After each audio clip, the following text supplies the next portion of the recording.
Hello, everybody. Welcome to Arsenal Fan Circle. It is the Sunday Show, and I have Gary here with me to help me get through this podcast because Gary knows I was, and most of you may know, I was not feeling so well on Thursday night. I was sick as a dog Thursday night, Gary. You might hear it in my voice a little bit. It's still got a carryover of that flu bug that's going around. So I hope everybody steers clear of that one.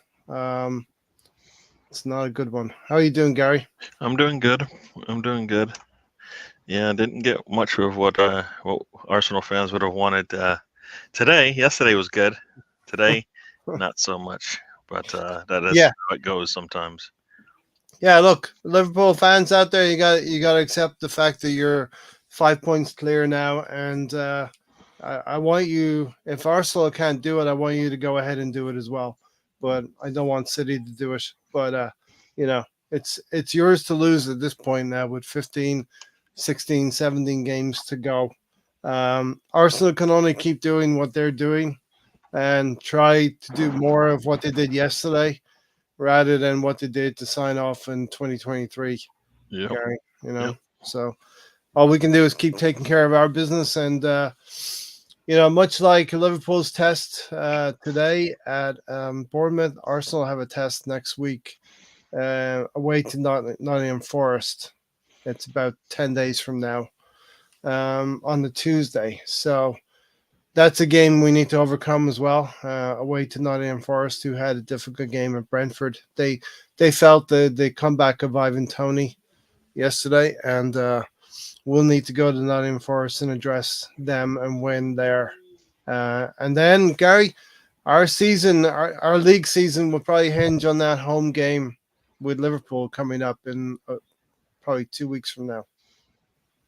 Yes. And actually, every game it matters right now. So that's not even. We can't be skipping ahead. We are not in a place where we can just skip ahead. We need to win the next one. So the next one up, as you said, is Nottingham Forest. And if we have any aspirations, it needs to look similar to what we did, this weekend. So Yeah. we need to be. That's the only way I feel like it will show that we are going to be able to do the job. So we've put ourselves in a hole where we just have to win the next one. So it doesn't matter who it is; it's just the next one. So yeah, And look, if I set the task of 90 points for this Arsenal team, and maybe the winning team of the league this year will be less than 90 points, but we have not even hit 45 points yet, Gary, and we're quite a few games over the halfway point now. yeah. Well, I So mean, it's not like we're 10 points away from anybody just yet, right? mhm, So within two matches of worst case scenario. So we play everyone that's ahead of us, right? yeah, So we have an answer to the question: how do we make up the points? Well, we got to beat the teams head to head. yeah. That's what we got to And do. So the only time you can make an impact on another team's season is when you play them directly. And you're right, Gary. We will get to play all the big teams again one more time, and we'll be able to see what's going on hmm with our league season. But it's important now to start picking up the pace and improving upon December. yep, yep. That's got to be in the rearview mirror. Got to be in the rearview mirror. Hello, everybody in the chat. I see Moss Harquin, Mr. Tom, Sam. Welcome to the show. Yeah, So yeah, definitely welcome everybody. Moss said, "What's up? Just did that 4-0 watch along match. Jota, wow, takes over with no Salah for them. yeah. Yeah, they We have killers up front. we have an answer. We don't use him enough. I mean, his name is Trossard. Um, he can do similar things. We Yeah, don't use him enough, so we don't feel like we have an answer, but we do. We do. So that's up to that's all up to Arteta. Does he want to play with a squad or does he want to kind of handcuff himself? yeah. So Definitely agree with that. Start involving some of his players. Bring Trossard in. Let him start the game. It was perfect yesterday. Trossard started the game. Martinelli came on with something to prove, and he did get a couple of opportunities late in the game. A couple of quick fire goals from Gabriel Martinelli. yeah, Gary, how I mean, we're all looking for that to ignite Martinelli's season now. Yeah. Yes. Well, I mean, hope everybody still needs it, right? As a team, we're not there, right? So Yeah, Martinelli is one of many players that didn't still hasn't shown up for us, right? yeah, I mean, yeah. everybody on that front line outside of Saka. Trossard actually did anything, right? When we talk about our front line, I mean, Saka, nothing. Jesus, nothing. Erdegaard, nothing. Havertz, nothing. I mean, nah, they played most of the game and they have nothing to show for it. So, And the numbers over the season are looking paltry for our forward players. But I can't imagine we go through the whole season with those numbers and those situations continuing. It's got to we change. keep saying that and we keep seeing it. So it's like Keep at keep some grasping. I'm grasping at straws here. yeah, It's yeah, it's like Kurt Plunk. I want to pull a straw away without the marbles falling through. Mr. Tom is in love with football again, or yes, at least likes football and yes, wants has that need to love or want to love football again. yeah, Sam Greenwood is welcome. Hello, people, and we have a new visitor to Arsenal fan circle here. I'll just wait till Lawrence gets himself set up there, and I'll bring him into the green room. Then I'll bring him onto the screen. My cousin, the Lord, sorted it for you again, Tom. Um, all right. I did wonder if Lord Greenwood made a call.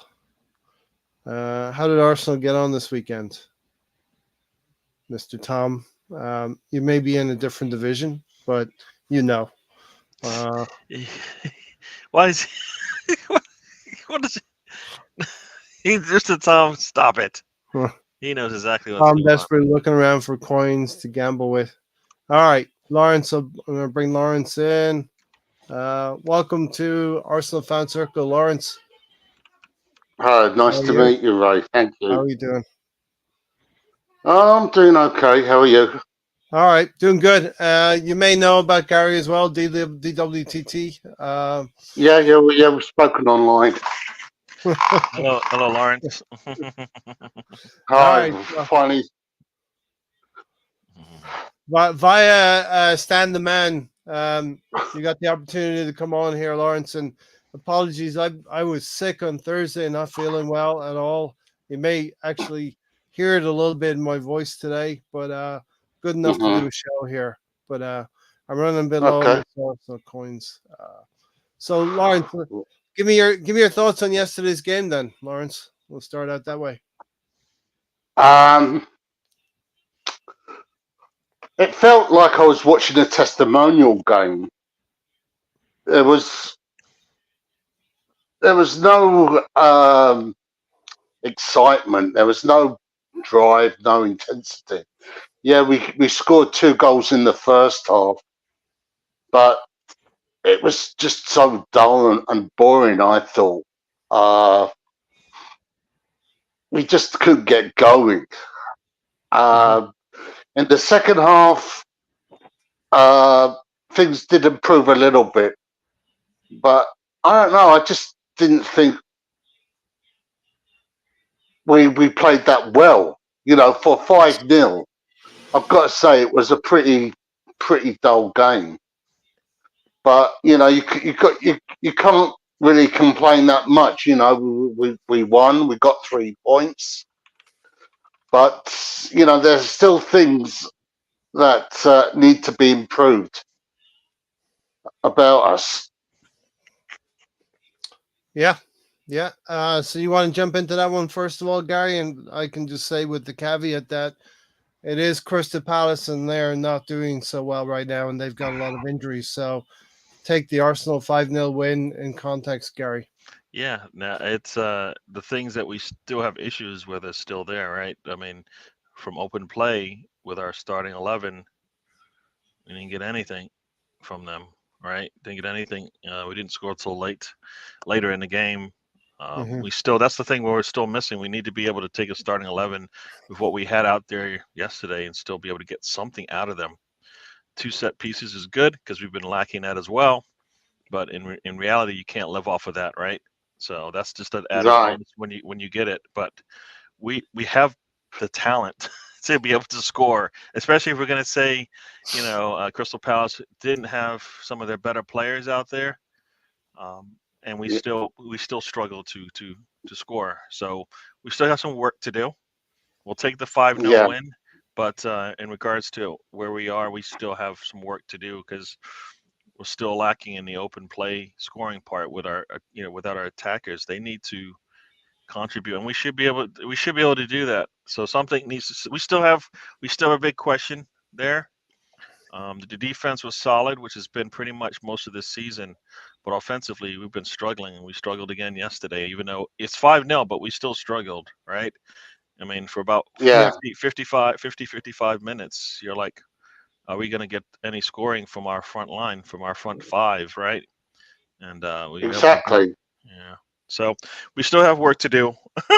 As I said, I'll take the 5-0, but we need to figure out. He needs to figure out. Arteta needs to figure out who in our attackers is actually clicking and play them. I suspect he's got players on the bench that might be hungry to go out there and actually perform, and they're not getting a chance. And players that are out Hmm. there performing it just aren't giving it to him the way he wants. So, he needs to. Like I said, I think it's a trust. It's a trust thing with Arteta. He doesn't trust himself to pull players out. He doesn't trust to put players in. He just doesn't have. He just lacks the trust in his team. Lack of belief in them as well, Gary. Not No, so much even the trust, but lack of belief in those players that can come in they're the same thing. sitting on the bench. Yeah. Often Yeah. You said, go ahead, Lawrence. yeah. I mean, I think the 2 goals at the end, put Yeah. a false Loss. showing on the game. I mean, it put a gloss. Yeah. I mean, because like 3-0, everyone said, "Oh, it was a typical workman-like performance by Arsenal," but the 2 goals by Martinelli gave a false impression of we absolutely turned them over, which, in my opinion, we didn't. Yeah. Listen, 3-0, 5-0. You get 2 goals right at the end. It does give an extra sheen on the end of it as well. But like I said, you got to take into context a Crystal Palace team that looks like is in turmoil, and their fans came to the Emirates with, protested words, pointed words to their chairman and their ownership as well. Crystal Palace are a club who deserve and want to step up to the next level, be that, competing for the fringes of European competition. And that's where they want to take it to the next level. And they feel like they're going backwards with Roy Hodgson. And, Arsenal need to figure out, and I think there has to be realization to release the handbrake, as Arsene Wenger used to say, release the handbrake and start playing with a little bit more openness and understand maybe we're going to have some mistakes here and there, and you win a game 5-2, but you score 5 goals. Arteta seems reluctant to want to lose those 2 goals in the process of doing that, if you know what I mean. So, Martinelli will definitely benefit, I think, Lawrence, from those 2 goals. Notwithstanding they were in the last minute of the game. It's good to see him scoring again. He's one of my favourite players, and he's been a bit off form recently. So to see him back on the score sheet was really good. Yeah, for sure. Tybe, hi Sam, hi Tom, welcome Tybe to the show as well. And so Gary, the other thing I wanted to see yesterday was, they talked about Emile Smith Rowe out in Dubai doing well, and many people talking about maybe him starting, but that was maybe never going to be the situation. But when we got that 3rd goal through Leandro Trossard on 58 minutes, it was a perfect opportunity to start bringing some substitutes in. And still, yeah. I mean, he came in. It's hard to gauge what we got of him, except for a little bit of a sweat, right? I think as we know, at 1-0, probably people would say that game is pretty much done. 2-0, Yeah. we're definitely done. Yeah. I don't, they were hard pressed to get anything back. We gave them chances in the first half, which would have made it a challenging game. But yeah, it's good to see him out there. I think he needs to get some more important minutes. Maybe even start here or there when Arteta's ready. But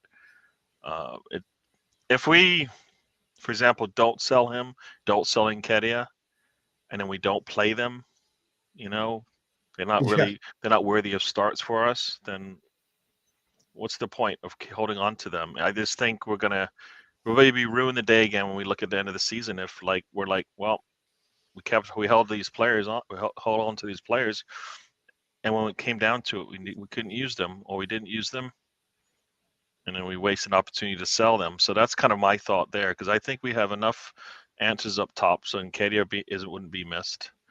Unless you play Emil Smith-Rowe more, for me, it doesn't matter whether you kept him or not. You should let him go, because that's the best business play at that point, right? So, yeah, I want to. This is a. I don't want this to be a tease. This needs to be part of a plan to get him back playing football for us. Yeah. Or else, what's the point? So. The next big test for Emil Smith-Rowe is to demonstrate his fitness and to continue to be part of the squad and part of the team. In my opinion, injuries have plagued him over the last couple of years, and we need to bring him back in a sustained and proper way. And from my point of view, I saw some good things from Emil Smith-Rowe coming on for that cameo, 20-30 minutes.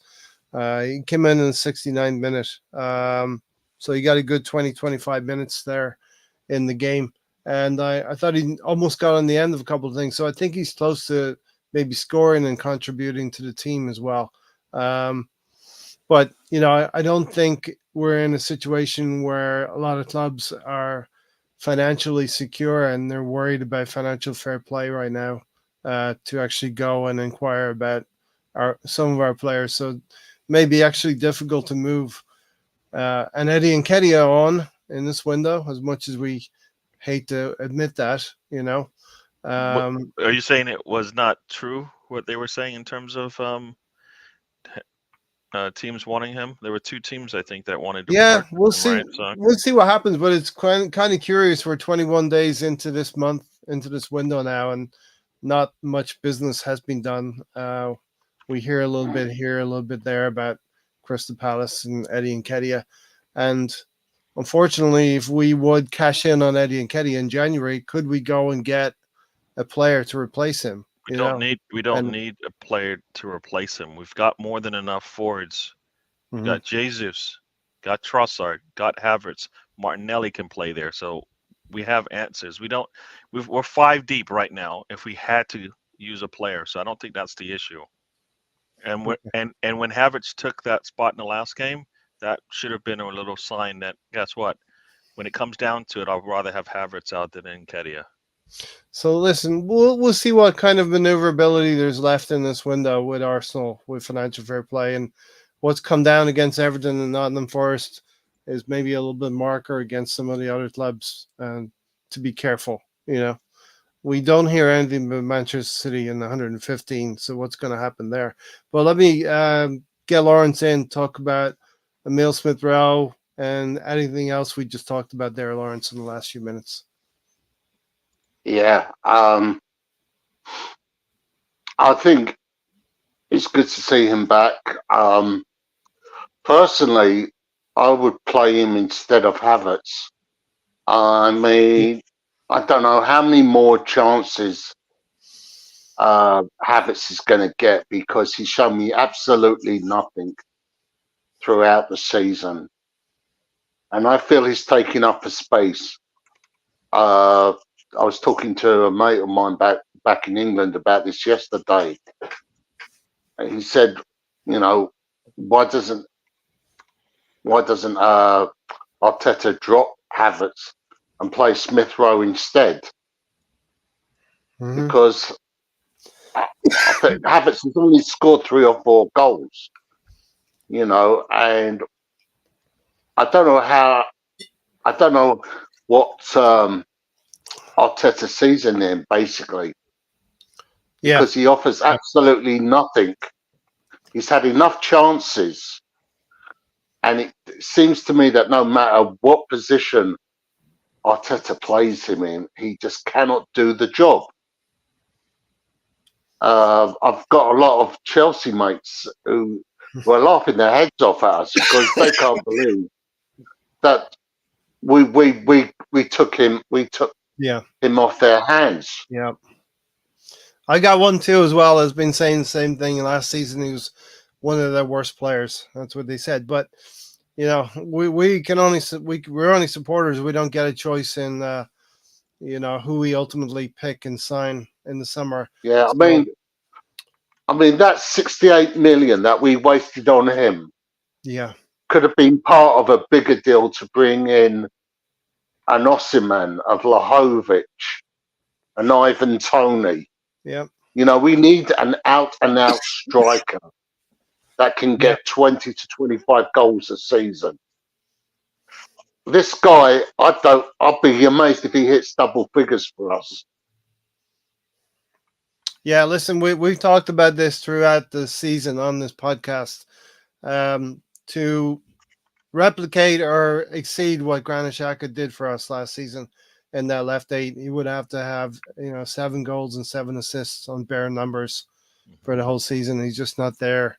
And so far, 2/3 of the season almost through here, and he's just not there. And look, we talked about it at length, Gary, and Lawrence is talking about Emile Smith Rowe, but it's been an issue of fitness. Maybe if Emile Smith Rowe now can put some minutes together, Gary, can he force himself into that left eight position if he demonstrates, you know, that he's strong enough to finish the season? Yeah, that is a question. That is the question. Mm-hmm. That is the question, and we'll find out by whether or not he gets the minutes, right? And whether, and it may not even matter if he's healthy. He may not still get the minutes because, you know, as you know, even some people think Havertz is much better in the midfield. I don't think he's good anywhere right for us right now. I think he should be a squad player. And Yeah. Arteta might need to figure out how to play a little different style with the players that are ready to play starting football for him. I think if you're gonna play him anywhere, you got to play him in that number 9 position up front to be that physical player. But even then, he doesn't seem to cause as much mayhem as a Darwin Nunez or some, you know, anything like that. Gunnar Russ, evening all, welcome Gunnar Russ. Nketiah is not good enough. No away goals since Oxford away. It's very damning. His goal record away from home, especially. And Gary will always harken back to that podcast that Eddie made about he needs starts and he can't come off the bench and make an impact. He openly has admitted that he needs to start games and play them. You know, for a team of Arsenal standing, I think the Eddie Nketiah experiment, he should not be our second striker or second line to get on the pitch. Gunnar Russ says the transfer window in January is all about razzmatazz for TV. Nothing to do with good housekeeping and being good for football. Scrap it. Yeah, I think I'm a believer of what you have, you should go with from summer to summer. What do you think, Lawrence? Well, personally, I think there were better options than Eddie and Nketiah. I mean, I keep telling people I've seen more skillful strikers with beer guts play at Hackney Marshes on Sunday mornings. That I mean, I'm serious about this. How he managed to get signed up by Arsenal, what Arsenal saw in him, I've got no idea. I mean, he reminds me of Raphael Mead. I don't know if you remember him from the 80s. He was a similar type of player. And I honestly don't know what Eddie Nketiah provides for us as cover to Jesus. Yeah, he's not an adequate replacement. He's got no skill whatsoever. He just runs. He's not a lethal finisher. And scoring a hat trick against Sheffield United isn't going to convince me that he's the answer to our scoring problem. Yeah, yeah, definitely. We have well documented conversations about that. Gary and I have as well, and we went to actually see him during the summer in one of the friendlies here, and he couldn't hold on to the ball. He couldn't retain the ball, and the ball kept bouncing away from him. He doesn't seem to work in our system, Gary, Eddie and Kedia. You know, you're on mute there. I'm sorry about that. Yeah. No, I want him to succeed, but I don't. At some point you have to realize, what you got. He isn't going to be the answer for whatever the question is, right? Do you know, guys, that he's the longest serving member in the first team squad? He's been part of the first team since 2016. I think it might be even earlier, Wow. 2015. 8 Wow. years, and he still hasn't been able to nail a first team spot. Yeah, and look, Mikel Arteta has got faith in some players that seem to be misplaced, in my opinion, and Eddie's one of those. Kai Havertz is another one for me. Yeah. All right, lads. Hope you're all well. Hope Brownie's doing well. I don't know how Cardiff did, if they won or not. Ross Morgan, yep, good day yesterday. About 9 pints of Guinness, no hangover. There you go. So, Lawrence, we didn't learn a whole lot from yesterday. We won 5-0. As I was saying to Gary when we started the podcast here, the bigger test will be next weekend against Nottingham Forest. If we can go away there and win in the similar style to Liverpool did at Bournemouth today. Yeah. But the big game coming up is Liverpool in a couple of weeks. Yeah. Because that's going to be a pointer. We've got to get something out of that game. Oh, we got to win. We have to win both games. I'm going to tell you. I'm going to say we have to win both games. We're a little bit behind in terms of where we need to be at this point in the season. If you're looking at a high 80s points finish, I don't think any team is going to hit 90s right now. Arsenal, Man City, and Liverpool, whatever kind of wobbles they've had, we can't expect Liverpool or City to wobble too much again. They're going to go on runs, and the only way we can affect Liverpool is in that game 2 weeks from now. Yeah, I wouldn't even rule out Aston Villa. Right. I mean, I guess it's going to be such a tight race this season. And look, that's going to be good if Aston Villa are involved in this title race, because one of the games that Liverpool have to play is going to be away to Aston Villa in the last 3 or 4 weeks of the season. So I would definitely want Aston Villa to be in that top 4 fight, needing 3 points when Liverpool come to visit Villa Park.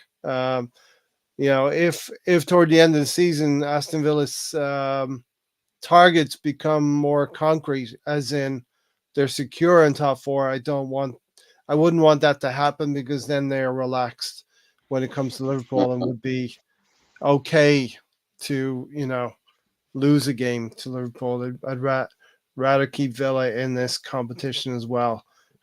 Gary, you want to jump in? Yeah, I can't see that happen to any team outside of right now Liverpool and City. Nothing is guaranteed. Yeah. I'm just saying, let's keep Villa in that top 4 fight. Yeah. You know what I mean? They're 4th place. Yeah. They've got some pressure behind them from Newcastle or that team down the road. You know what I mean? Yeah. All those teams can give.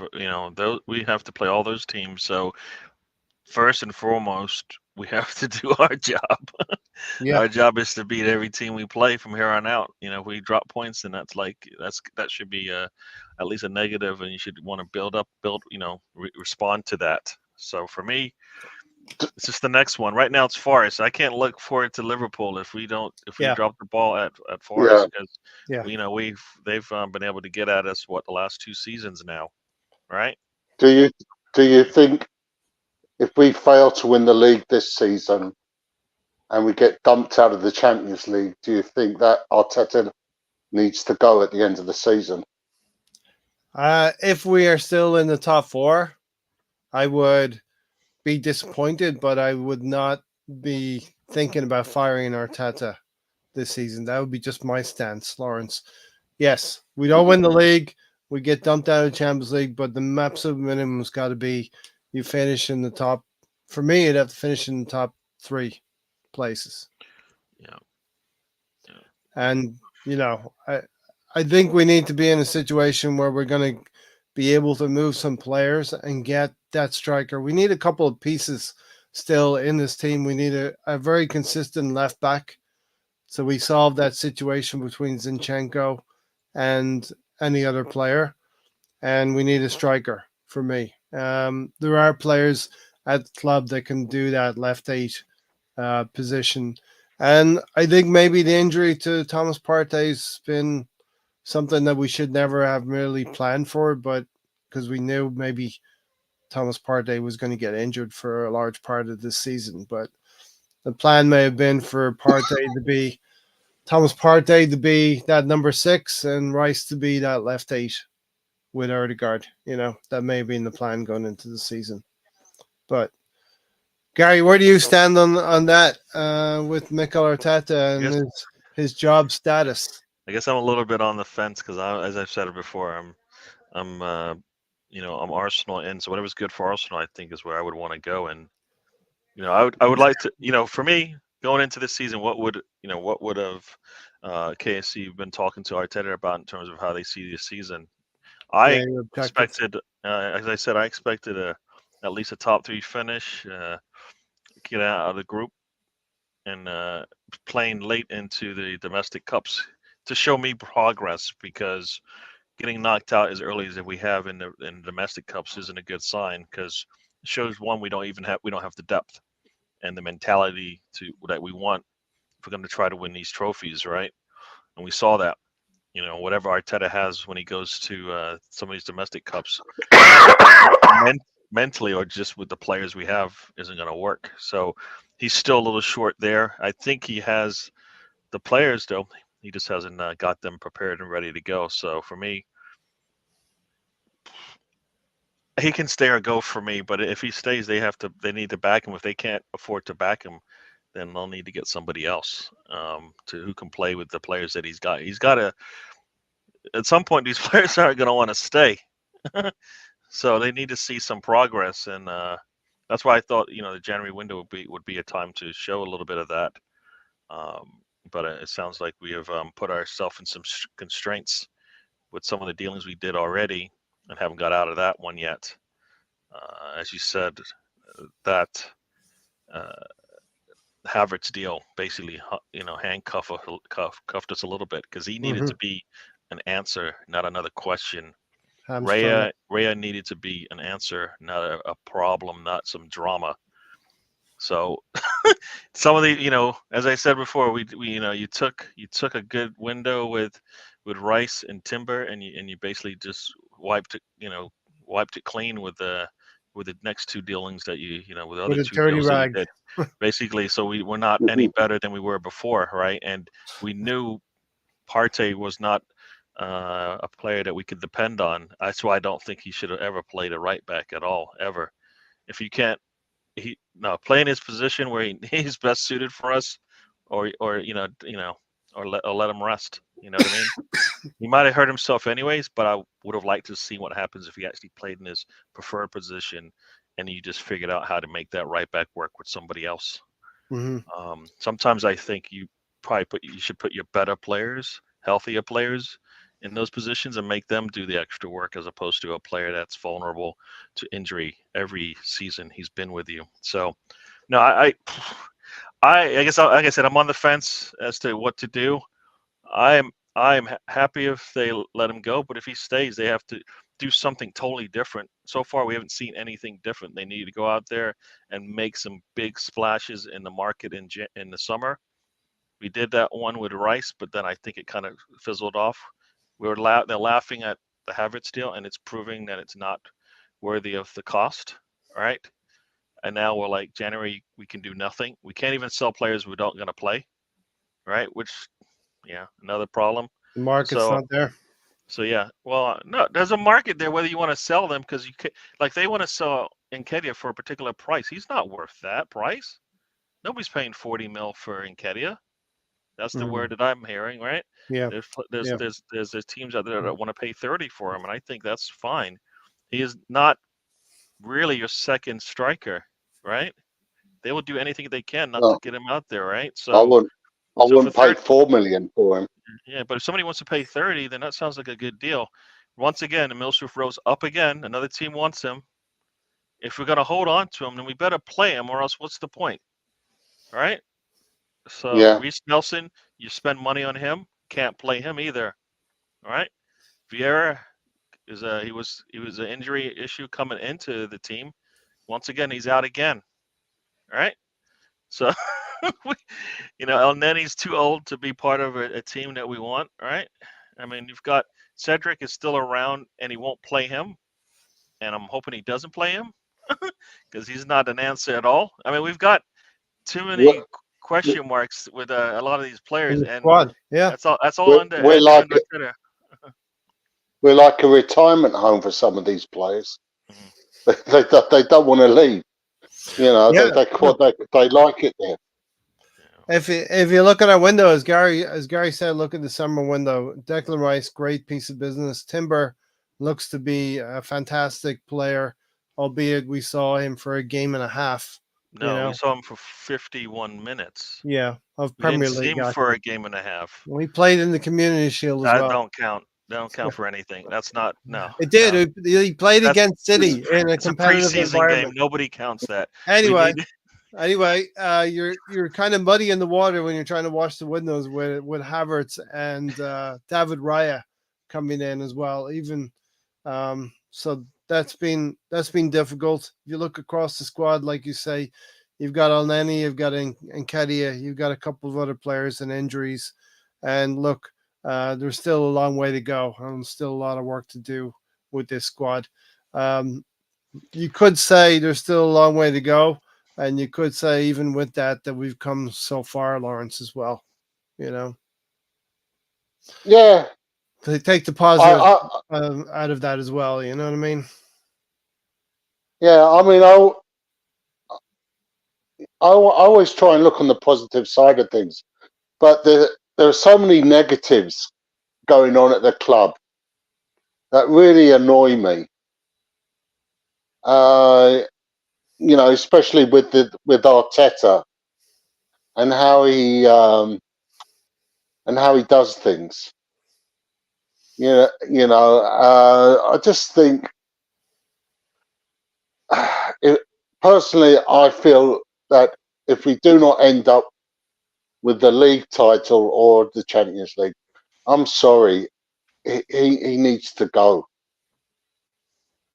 I mean, when he took the job on, one of the first things he said was that he was going to get us into the Champions League within 3 years, and now we're in 4 years, and 1 FA Cup and 2 Community Shields does not do anything for me. Some of his man management skills still leaves a lot to be desired, personally.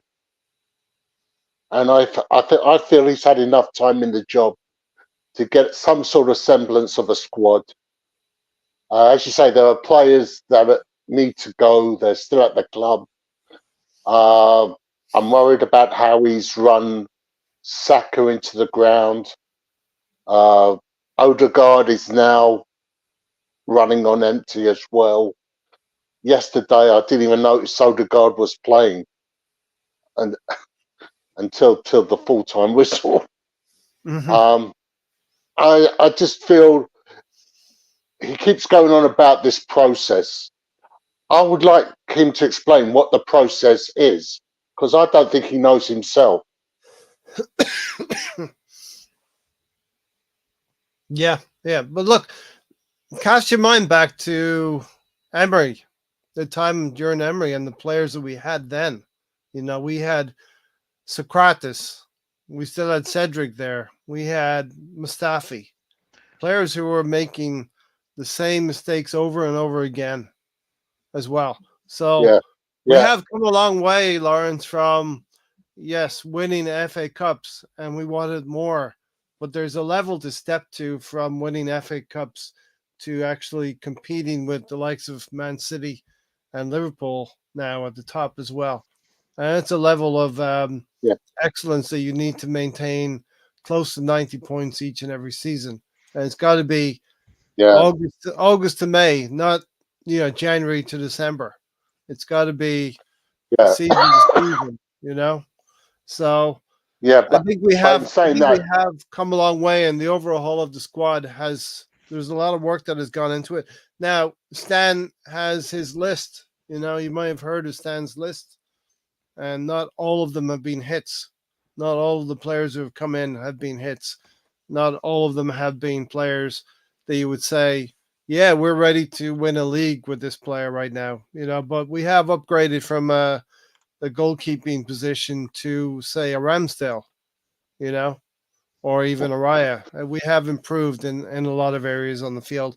We have Saliba, we have Gabriel Magalhaes, yeah, we have Martinelli and Saka were there, mainstays in the team already. We've added Erdegaard, so we've added some key pieces. There is a lot of work still to be done to this team and this squad. Yes, I yeah. will. I mean, with due respect, Cedric was an Arteta signing. He wasn't playing for us when Emery was around. Yeah, But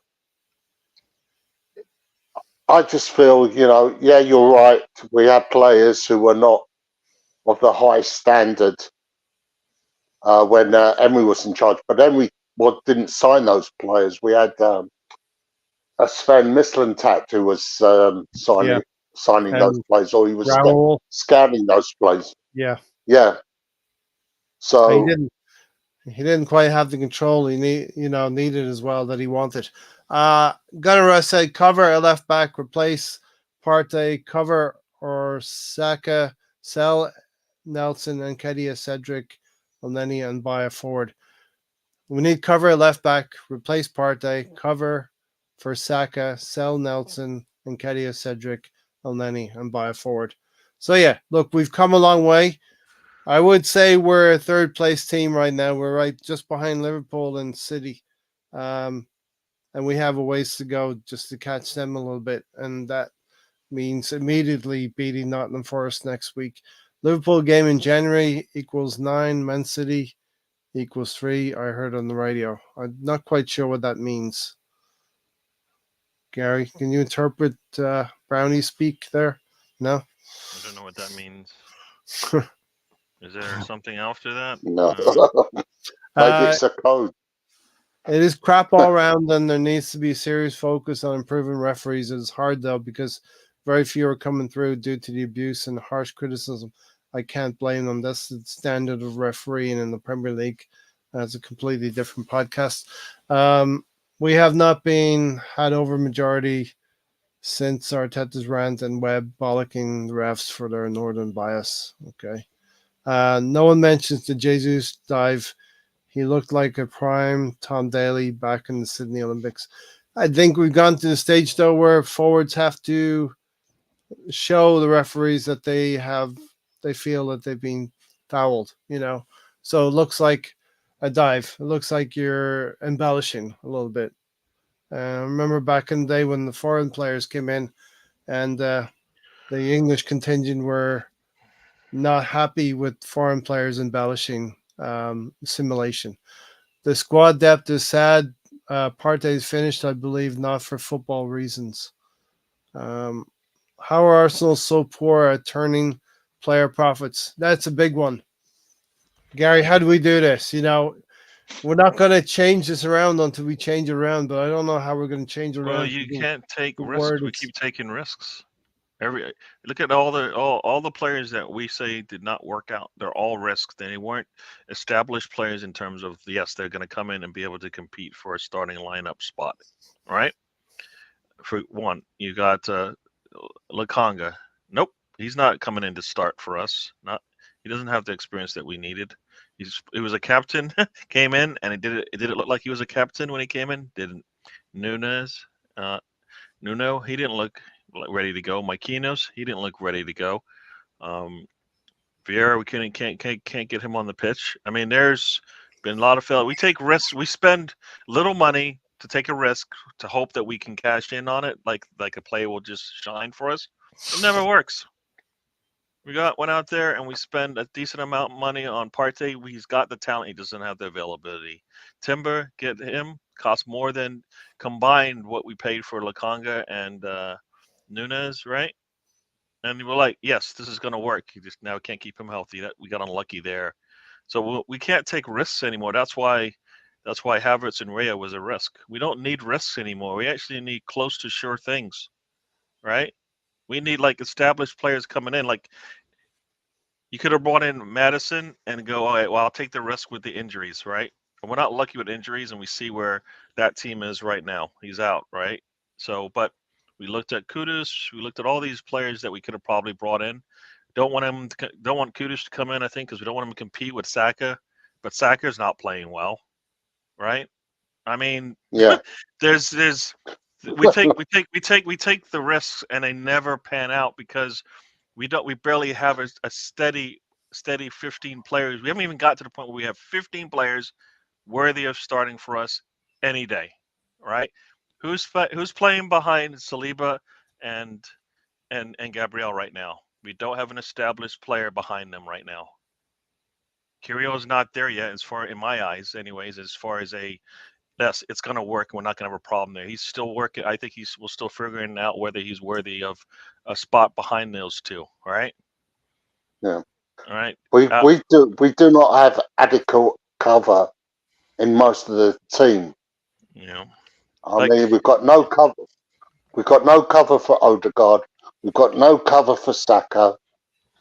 Like you said, we've got no cover for Saliba or Gabriel. You know, the cover we have for our two centre. Yeah, but Lawrence, we have players that could move around and play in those positions. You know, Ben White could play for Saliba. We went through this already, Ray. The man can't be a starting right back and also be your backup center back. It doesn't work. You need like right now, Trossard backs up your front line, right? You can play anywhere on the front line. He can come back and play an 8 if needed. He's one player, right? He's like I said, he's our Jota. But at some point, he needs to start because the front three is not doing it, all right? And Keder doesn't truly back up Jesus right now, all right? Mm-hmm. Havertz is supposed to start as an 8, right? Can't get a Milsrufro on the pitch. So we don't have legitimate, like, yes, this is our backup in a lot of positions. We can move players around. Like, if you say that, then you can say Saka can move around and play in any of the 4 or 5 positions he played when he came up. And we started him, right? Because he played well in all those positions. But we know that's not really a legitimate backup for position right now. That's a safety, break glass because you have an emergency going on, and we might have to play him there. But otherwise, we don't have legitimate backups in a lot of positions. Get it? It's fine. But you need to create that, especially when the moves you make. You need to create that, and we didn't do that either, right? So it's a double-edged sword. Arteta is keeping players, doesn't play them, doesn't go out and get legitimate players to compete for positions on the pitch. And now we're sitting where we are right now. All right. Yeah. We won 5-0, and I'm starting not to feel too happy about it because it's not answering the questions for later. Because if you go into a City game, we play the same way. It's not going to be 5-0. This Gary, this 5-0 win is not going to change anyone's mind. You know what I mean? It's not going to change Lawrence's mind about how he thinks about Arsenal. It's not going to change my mind about how I think about Arsenal. We think differently about it, of course, but this is not going to move the needle massively because you look at Crystal Palace team, and Roy Hodgson probably gets sacked tomorrow. Yeah. You know? I that whole thing. I think he'll walk. He did Yeah. it. He did what they needed. They don't have enough answers in the squad for him to be able to succeed successfully, and that's for me. I think he was a stopgap. So firing him early makes no sense to me. I think we've seen them play decent, right? They took a point off of City, or is it right, or Liverpool, most recently. So on Yeah, their day they can get a point off of a top six team. So he's not doing that bad. He just doesn't have the numbers in. If it's not Potter who was at the game yesterday, then what was that all about, right? Like you let him Yeah. go, you bring in Potter, that makes sense to me. But if not, there's no rush to just break. You're gonna mess up whatever kind of unity you have with the squad right now, right? The players were not too happy with the signs out there, so that means that they feel like they're giving the best they can. But when you're missing Mhm. Elise, you're missing all the players. They were missing 5 players yesterday. Right? Yeah. It's not helping. They're not in a position where they can lose 5 guys and still be able to compete in No. this league. So No. I think, nah. I mean, I think he's actually doing what they needed him to do. Is he long term for them? No. But No. what they needed in this particular year, they need to go out. They're gonna have to back up the next manager, and be lucky with keeping these players healthy. They took a step, what looked like a step forward in bringing Patrick Vieira in, and it looked good for them for 18 months. But then they didn't stick with him through the tough times when it came to be February and March, and they let him go on St. Patrick's Day. Funnily enough, coincidentally enough, but yeah, Crystal Palace, and we don't know what's going to happen there. But Roy Hodgson was brought back in as a stopgap to stabilize things.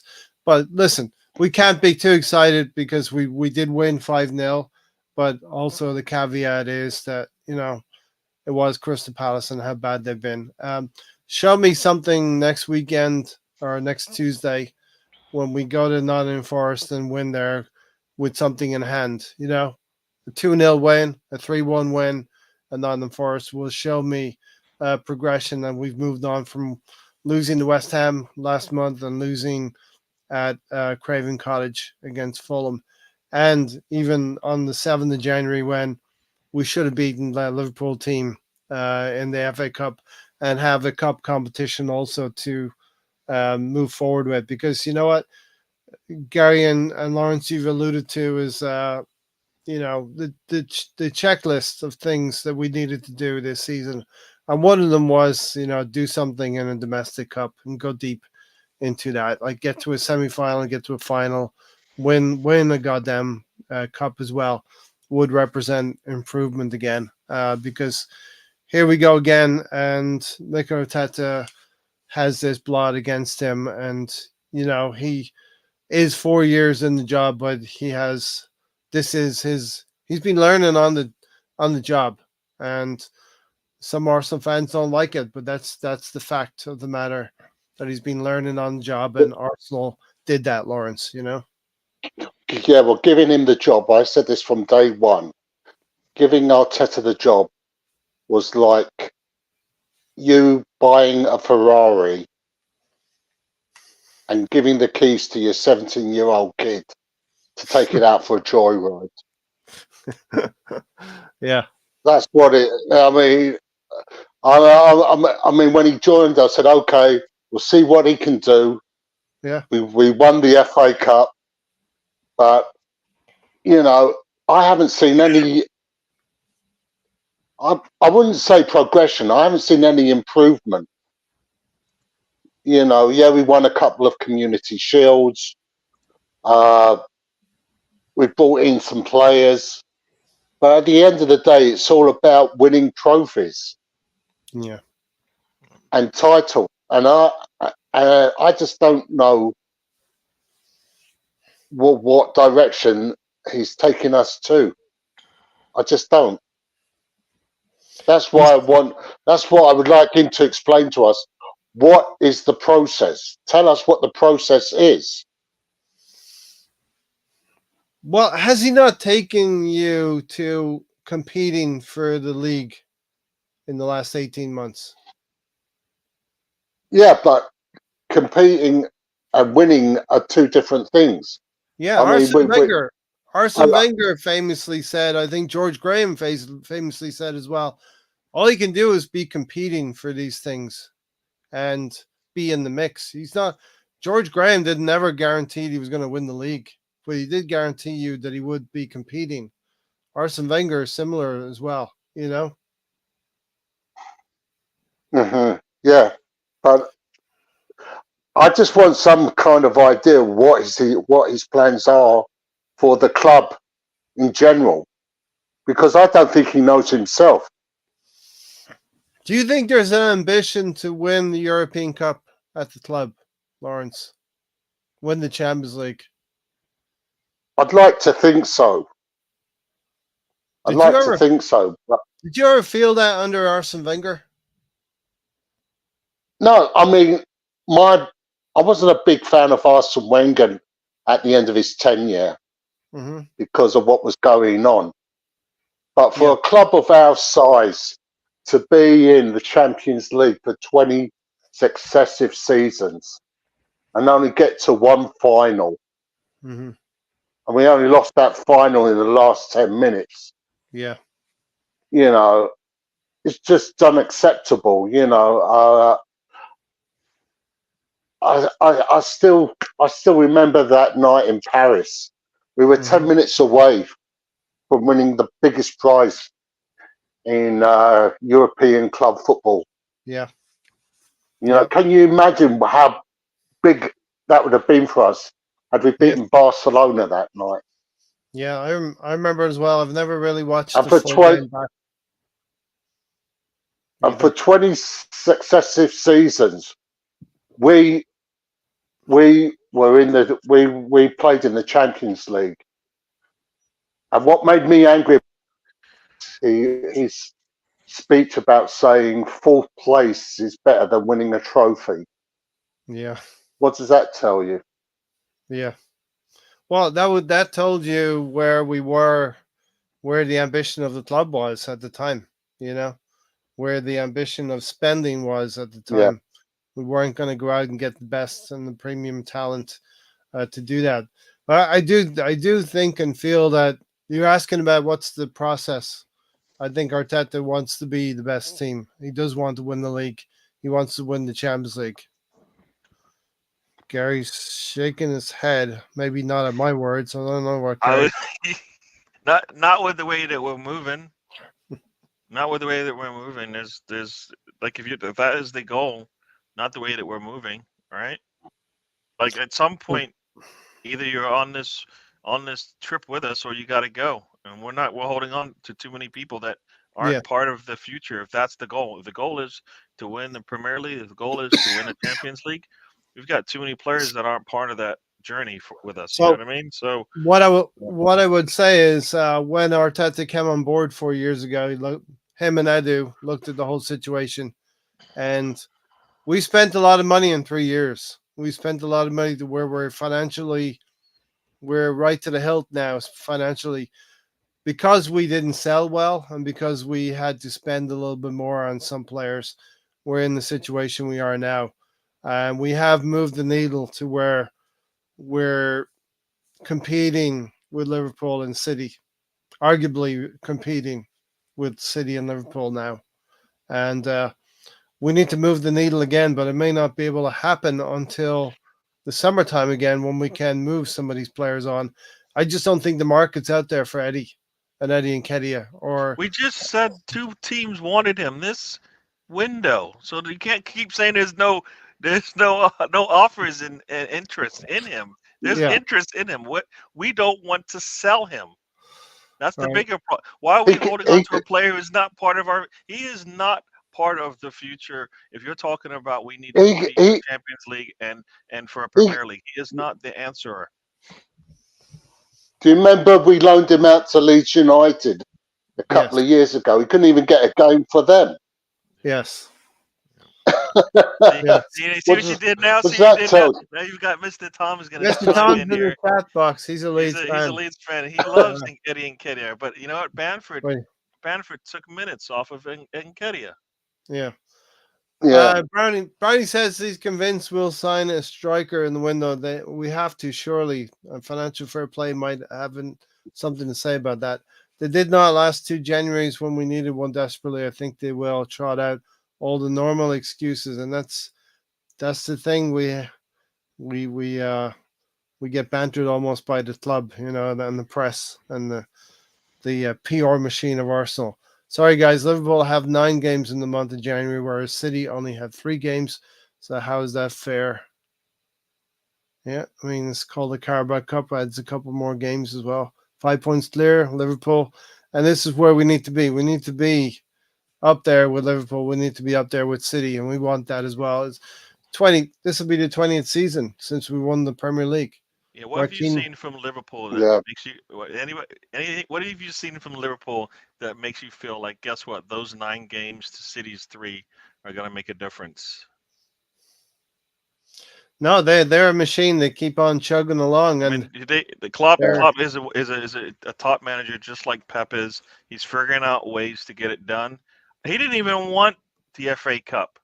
The man threw his hands up in the air and said, "All right, I'm done trying to go for this thing."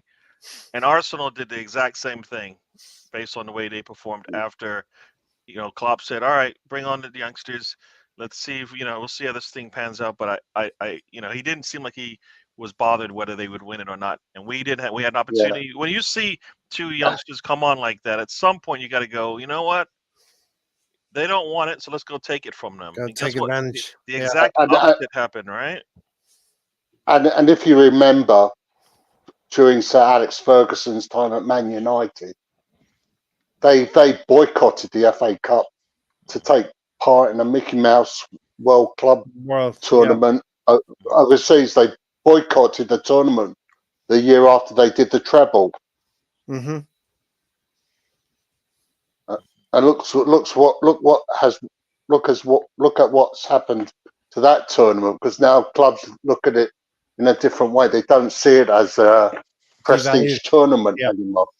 Yeah, look, the glamour and the sheen of the FA Cup has receded as the Champions League has. We've been talking a lot about all this other stuff, but if you look at the last game, right? Did Saka look like like the rest benefited him? No, did Erdegaard look like the minutes benefited him? Did Jesus look like the minutes benefited him? Can I just put something to both of you then, okay?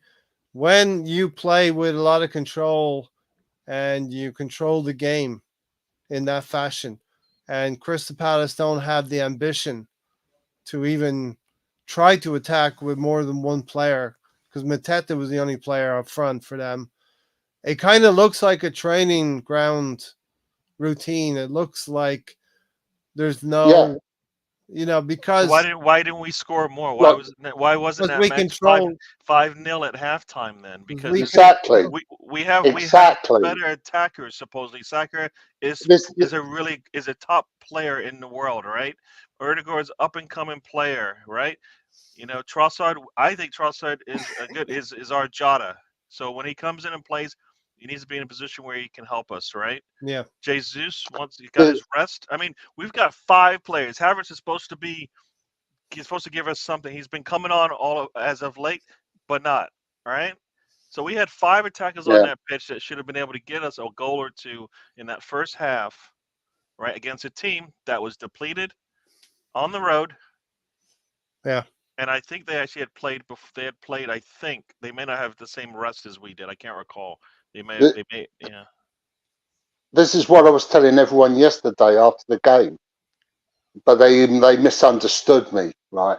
I said it felt like a testimonial game because Palace were there for the taking. Mm-hmm. And if they had played Liverpool or Man City yesterday, that game would have been a cricket score. But there was no drive, no passion for us to get more goals against a team that had basically given up. And I worry for Saka, because I feel Arteta is doing to him, and I can't remember the other player's name. I worry for Saka because Jack I feel the Wilshere? same thing's going to. No, Jack Wilshere. Yeah, sorry. I feel the same thing's going to happen to him with what happened with Jack Wilshere, with what happened to Michael Owen. They're burnt out. He's burnt out. He hasn't had a decent rest in like 3 years. Yeah, And you that's can tell gonna by his performance. that's gonna happen. Saka is gonna pick up an injury sooner or later. Yeah. So if you're protecting, so why aren't you protecting your player? Everybody can see it. The man needs to sit. It does, and it's not only. Yeah. And I keep hearing sometimes, he's young. He'll respond. No, he has played more than enough football where he should be able to get the rest. He deserves the rest. And you know what the rest should do? It should piss him off. He should come out the next time firing, right? But he doesn't even get an opportunity to mentally detox and get back into like, you know what? I want to play as opposed to I have to play because they'll force me out there to play. We need rotation, right? I go back to like 2-3 years ago. I keep saying it. We don't have rotation. We're not gonna have a good squad, right? We're not showing good rotation in the way that we plan right now, and I think it's hurting us, right? So yeah. I feel like a broken record. We're saying all of this for like years now. I mean, right? can I just say something? I've been following Arsenal for over 50 years. I may not look like it, but I have. I go back to the days of 30 me and the double team of 71. Yeah. I've been okay. I remember when the Premier League was known as the First Division. You had 22 teams instead of 20. The season would start at the tail end of August. It would go right through. You would have there were no international breaks whatsoever. The teams played right through till the end of April, beginning of May. Beginning of May, you had the FA Cup final. Then you had the home international championships after that. And then you had to wait 3 months for the start of the following season. Yep. Nowadays, what happens is there are so many meaningless tournaments going on around the world. We're now going to have a World Club Cup title, a World Club Cup tournament that's going to have 32 teams. You're going to have seasons overlapping with each other. Okay. Players are going to be burnt out. They're going to be washed out. And you're dealing with their health in general as well. And so, as I said, football 50 years ago, when I started watching football, you had to wait 3 months. You had to watch cricket, golf, and tennis before the football season started again. Yeah. But now we're having all these meaningless tournaments that give players no rest whatsoever. No sooner has one season ended, then it's time to get back into training for another new season. Yeah, the demands on the players are always increasing with internationals, more games. The Champions League format is going to be expanded as well, which will be more games. So I don't know how they're going to do all of these things, and they're even talking about these extra minutes of extra time in each game. You're getting to 100, 103 minutes per game now, and players. Every club is dealing with a handful of injuries on their books. So, we're going to have to see more and more a player like Rule Walters should come in and get some minutes as well. He's sitting on the bench for the last 6-7 games, just being content to sit there and keep the bench warm. Gunnar Russ said, be happy when we win things. Beating Palace is good, but nothing to cover up the glaring gaps in the squad. We did what we needed to do yesterday. We beat Crystal Palace. I said it I'm happy with the 5-0 win, but we still have some questions that That's the thing, weren't Spencer. answered in that game that will come back and we'll see them. And then when we go and play some of these teams, like when we go and play Liverpool, when we go on the road to Forest, could come out like if we go to Forest and we can't finish our dinner in front of goal. What? So the last game didn't prove anything to us, right? Correct. Right. If we don't get the set piece goals, then it's 0-0 at half, and Forrest is happy to see that, right? So we need, like, I don't know what I saw in that first half because I didn't see anything good, or in the first half, nothing. Definitely in the last 10 minutes, we saw a lot of open play, a lot of letting them have the ball and then taking and then them punishing them when we got the ball back, right? There was a lot of forward movement, and that's one of our key. We just hold up the ball and slow things down, and it kills any kind of attack we have. And when we start, if every pass is forward, nobody can hang with us. But guess what? There's always that one pass that just kills everything, and you're like, when you turn around and look back, guess what? Their defense is set 4-4, stack of 4 in front of another 4, and you're like, how in the world are we breaking this down, right? You have to take advantage when it comes. We don't do that. And it's all this whole control thing. What are you controlling when you're on the attack? You're supposed to be punishing them for being out of position, right? Yeah. Right? Teams do that to us. We make a mistake in midfield. Do they wait for us? No. No, they don't. They just go and attack, and if they get the shot off and it goes in, they're happy. And look, it's all this control. We don't need At some point, control works, but when you get an opportunity to break, you got to attack, and we don't do that either. So, yeah, no. We saw yesterday. We saw but two sides of Arsenal. Like I said, Gary, the control side where you're getting the set pieces, they're working. You have a low block, and you rely on those set pieces, the corners, to win the game for you. Then in the second half, on 58 minutes, the quick throw out, the quick counter attack. This is what we're capable of doing if we can move the ball quickly enough through midfield. David Raya, a great throw out to Gabriel Jesus. And Jesus can be annoying at times, straying offside in the first half, especially a lot. But he has that quality to be able to pick out Trossard.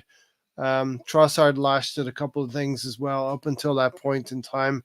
So definitely took that chance, cutting inside with a fantastic measured finish into the net. But this is where what Arsenal can be. We've seen both sides of it in this game. And this comment here from BX Gunner is key, right? Because he's saying, Tybe, like Spencer, I don't like the constant miserable whining. Well, look, we're right in the middle. We're right in the middle of something. We don't know what it's going to be, but we're in the middle of something right now. And Arteta and Arsenal can show some change from this trip from Dubai and go on a run, which we want them to do, or they can revert back to type of what we saw in the last 3 or 4 games toward the end of the year here. And so people are going to whine because they haven't seen it yet. But then people are going to want to maybe trust and believe that we can turn things around and we can get back into this title race, So right now, Lawrence, we're right in a point where we don't know what we're going to see. And we're complaining because we want to see what we saw yesterday translate to Nottingham Forest away from home. And more importantly, when Liverpool come back to the Emirates in February, Mm-hmm. So we want to see what Arsenal did. We want to see what Arsenal did yesterday against Liverpool at the Emirates in 2 weeks from now. Yeah. We can't make any more slip ups. And as you said, if we do not, if we cannot pick up 3 points from those 2 games, then we might as well just say goodbye to the league title. Yeah, and I don't want to be in that situation. Allow, yeah, but it's just going to be typical Arsenal to fall flat on their feet on a week on Tuesday. You just know it. That either Forest will play the best game ever, like they did last year, or we're just gonna fall down like a a bunch of tin soldiers. House You of know, Cards. I mean, it's House of Cards. Yes, sorry. No, that's I like It's Tin Soldiers as well. I like yeah, I Tin Soldiers. know. Dominoes. But Yeah, pick your adjective. Dominoes, yeah, yeah. But as I said, it's just typical Arsenal to Uh, to to make it difficult. well, look, we're in this situation where, look, whether you like it or not, Arteta has brought us to this point, and the club have brought us to this point where we are competing with Liverpool and City. We just need to improve the extra 5 or 10% required to get over both of those teams. And as Gary said, we're going to have that opportunity against Liverpool coming up in 2 weeks. Before that, we'll have an opportunity at Nottingham Forest to show that we can hold Chris Woods, that Nottingham Forest striker. We can stop him from scoring against us, and we can get 3 points on the road and go to the Etihad and actually give them a game at the Etihad and not lose 4-1 against the Kevin De Bruyne and Haaland. He'll be back. Bring Thomas Partey back, maybe Timber back, get some players back into the squad. Fabio Vieira back fit and playing again. So there's a lot of work to be done. Maybe Emile Smith Rowe has grown and gotten stronger as we go. And as Lauren said, we want Emile Smith Rowe to put in performances that makes it impossible for him not to play that left eight. Makes it impossible for Arteta not to pick him in that left eight position alongside Odegaard, because Tony's been talking about that for years, Gary. Emile Smith Rowe in that left eight. Spencer said the gaps we have based on players not staying healthy. Partey, where are you at? Exactly. Thomas, come on. We need you. Raise the bar, raise expectations, put pressure on the owner, who is a fraud and never been allowed to take over our club. Dreadful owner. That game gave us everything we were lacking: a win, some goals, and a clean sheet. It definitely did, BX Gunner, but it was the perfect game. If you could have handpicked, Gary, if you could have handpicked a game to come back after losing 3, Crystal Palace at home would probably be the game you'd want. Yep. And so I mean, and so with that, I think we're expecting us to work on some of the things that we've been struggling with this season, right?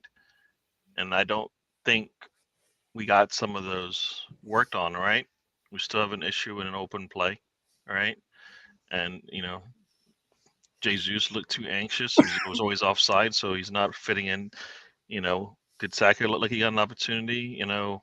Trossard until late didn't really. I mean, it's because we yes, we're looking forward, but we're expecting us to play a certain way today, so that when we go and play in the big games, we know exactly how we're gonna how our play is gonna look, right? If we don't see it now, we're never gonna see it against some of the top, the better teams, or playing at home or playing away. I mean, so that's what it is. That's why we look at it so differently, right? Yes, 5-0 win, but it still doesn't answer the question: is are we better in open play now?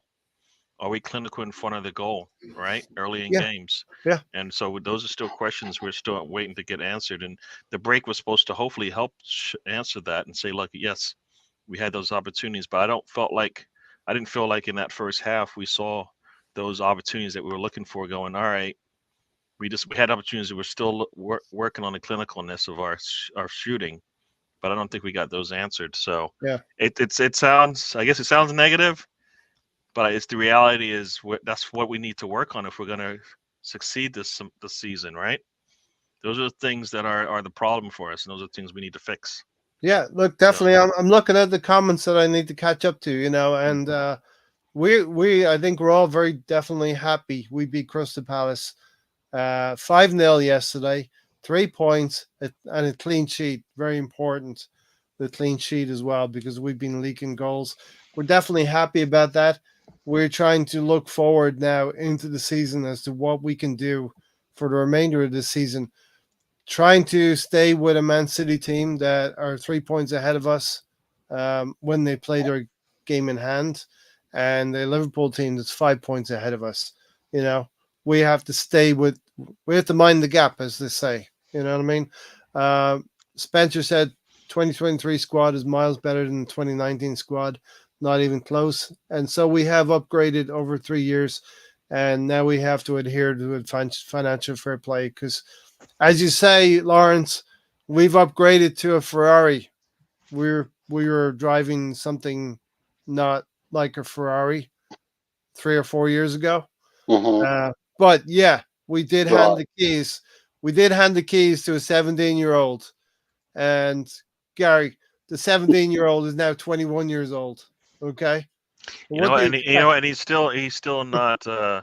He still doesn't have the experience because when we compare it, when we watch him coach up against teams that have a manager with 10+ years of experience on them, it doesn't really matter the quality of the players, right?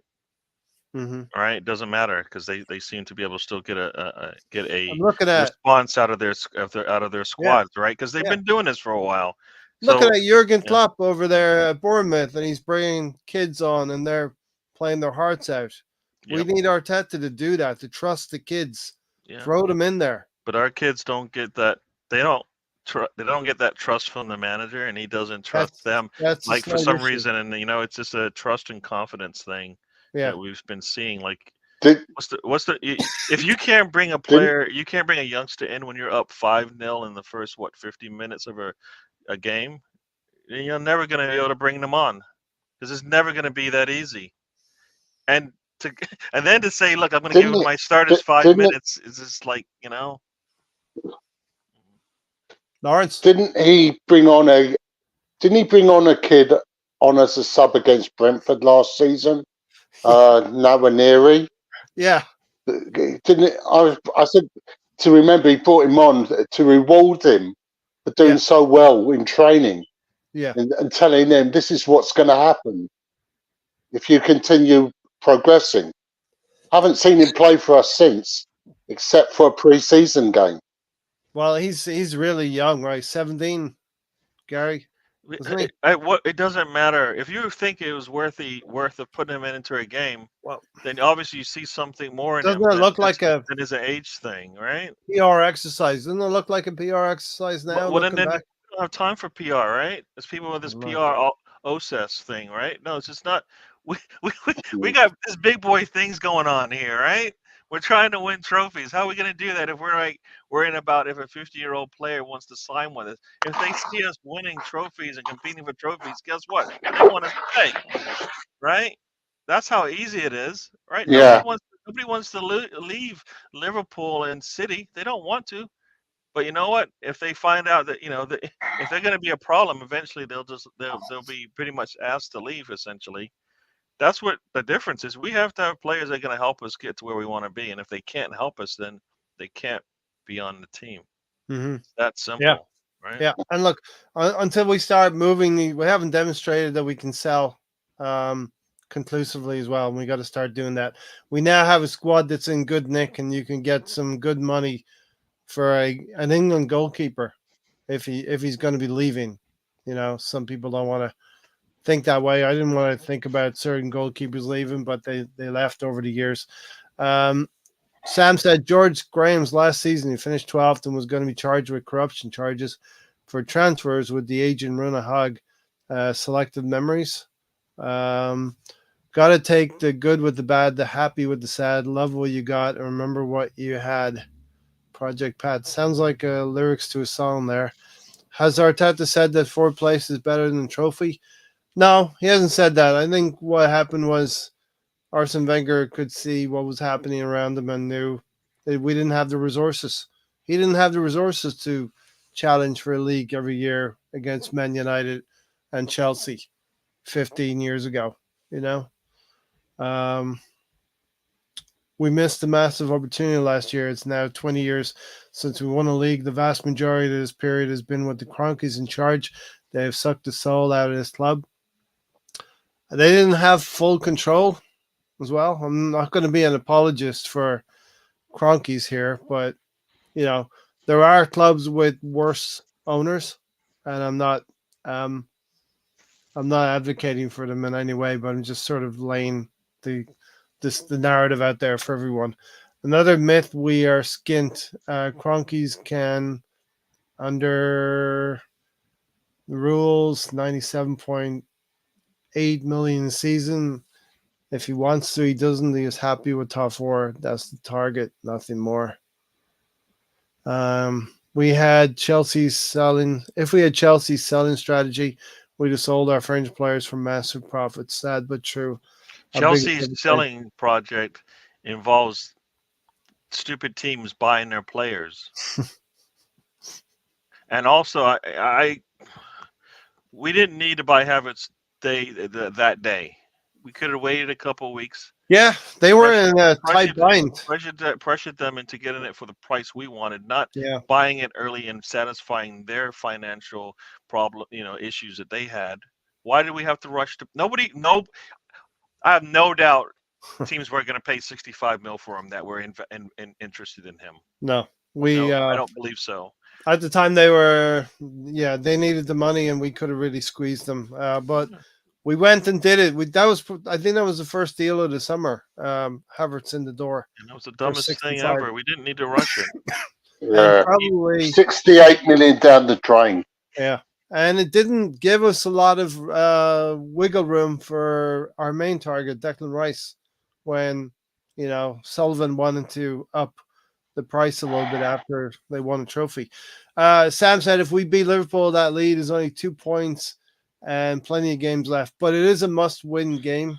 As we said, both of these games at Forest and at the Emirates against Liverpool are must-win games. Definitely when Liverpool comes. That's the only time we're going to be able to affect them again this season is by beating them. That top four revenue is very important and separates the men from the boys. This is what maybe Lawrence is talking about with the prominence of the Champions League now and the money associated with it over an FA Cup. That top four is valued more monetarily than an FA Cup win. But we as supporters grew up playing on the streets trying to replicate, the winning FA Cup goal as kids, you know what I mean? The government and FA are concerned, united, to boycott the FA Cup because they wanted FIFA to give them the World Cup at the time. 14-0 wins or nothing. 14 wins or nothing. Okay. That means we got to win 14 more of these games, Gary. I think that's what Spencer's saying. Saka's problem is he's too relying on the left foot to do everything. He needs to develop his game further. It's that's on Arteta, and that's been an issue for Yeah. a while. It's not something that just happened yesterday. We've known This this is for something- years. Yeah, this is something I keep bringing up. No one can explain why. Why do we have Saka on the right and Martinelli on the left? Surely, if they're so one-sided, it would make more sense for them to switch sides. From what I see, Saka is more dangerous when he's on the left wing, and Martinelli is more dangerous on the right. You could even have Martinelli playing down the centre and Jesus on the right. Mm-hmm. I mean, if it's not working, why persist with it? Switch the tactics. This is the problem with Arteta. He doesn't switch things around. He keeps playing the same thing over and over again, and we've been sussed out. And I mean, you can late in games too. Sorry. Yeah. I mean, this is the problem I had with Nicolas Pepe as well. When the ball went out to Nicolas Pepe, you knew what was going to happen. He was going to cut inside and try and bend it into the top corner or put it on to one of our players' heads. He never went down the line. He always had to cut inside.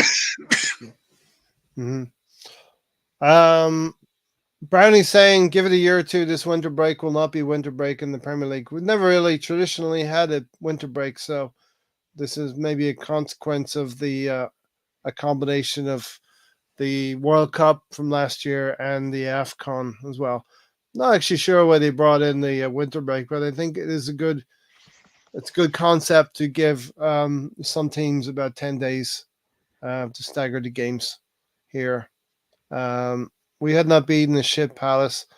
If we had not beaten the Shit Palace, I'd have some concerns. 100%. Right now, yes, because Saka is jaded Brownie. How hard is that to grasp? Okay. Criticism is not whining. Happy, clappy, toxic positivism is more damaging, allowing mediocrity. I think the club is impervious to however we feel. The club's going to do what the club's going to do. I don't think.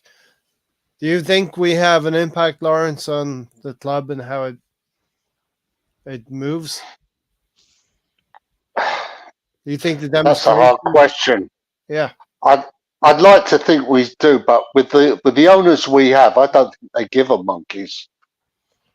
and maybe they can't. Maybe they can't. If you have a way of operating, you can't let your fan base dictate what you're going to do.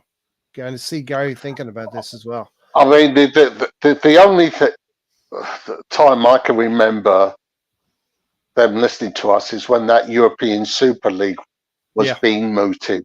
Yeah. And there was like A clear mistake. 10,000 Arsenal fans protesting outside the stadium. Yes. Because I think they were all for it. They wanted to take us into the European Super League. But apart from that, I can't remember any other time that Stan Kroenke has stated he's concerned about us. Well, I tell a lie. The only other time is when I saw Arsenal play Bayern Munich out here in Los Angeles a couple of years ago. And Stan Kroenke had a director's box right above where all the Arsenal fans were. Mm. And but they were giving him aggro, verbal aggro. Like the security people had to escort him out of that director's box so quickly. I mean, it was the day before we signed Nicolas Pepe. But apart from those two incidents, I can't remember any other time where Stan Kroenke has been too concerned about what the Arsenal fans thought about him. Yeah. What do you think, Gary? I mean, Josh is involved. I think Josh is aware of what's happening with the club a lot of the time. But do you think us little Arsenal fans here, do you think we can actually influence what the club is going to do, or would you want us to influence? We can if we want to, but I think when we're not on the, we don't have the same motives in terms of what we want out of the squad, right? We are kind of split as to some people think we're just going to wait. Some people want not to wait. The team wants us to wait.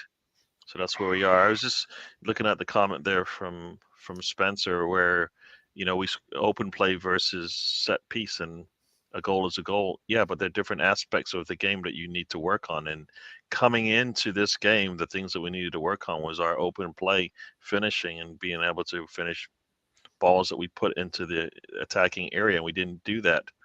I mean, the only attacking that we got is from, basically counter attacks with wide open spaces in front of us, right? No big build up where we just punish them eventually, when we move up the pitch. So that's why I think a goal is a goal, but the things that we're getting punished for day in, day out, we didn't see those answers today. We didn't see those answered today. If we can get back to that form, right? Not every team's going to play like Crystal Palace, right? Not every we got our set piece working, but that's not. I don't think that's something you can build on. I think you can build on your attack, and we haven't shown that we consistently can do that. But yeah, no, I think as far as the ownership, they want us to wait and see this thing through. But my thing is, Do they just want top four, like you were talking about? Is the money so lucrative, but they don't really care about the trophy, or do they want the trophy like the fans want?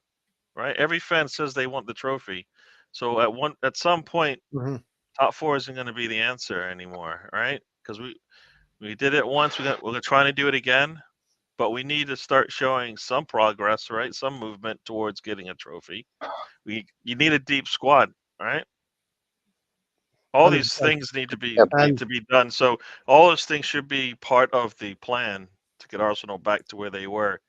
As I said, I think if he finishes out the top five, does he keep his job?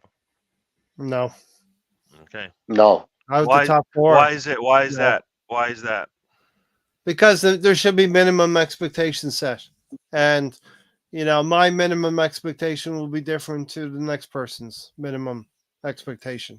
You know, Yeah. so, but that's just my opinion. I mean, if you meet someone that says they shouldn't be sacked, then I have to respect the other person's opinion.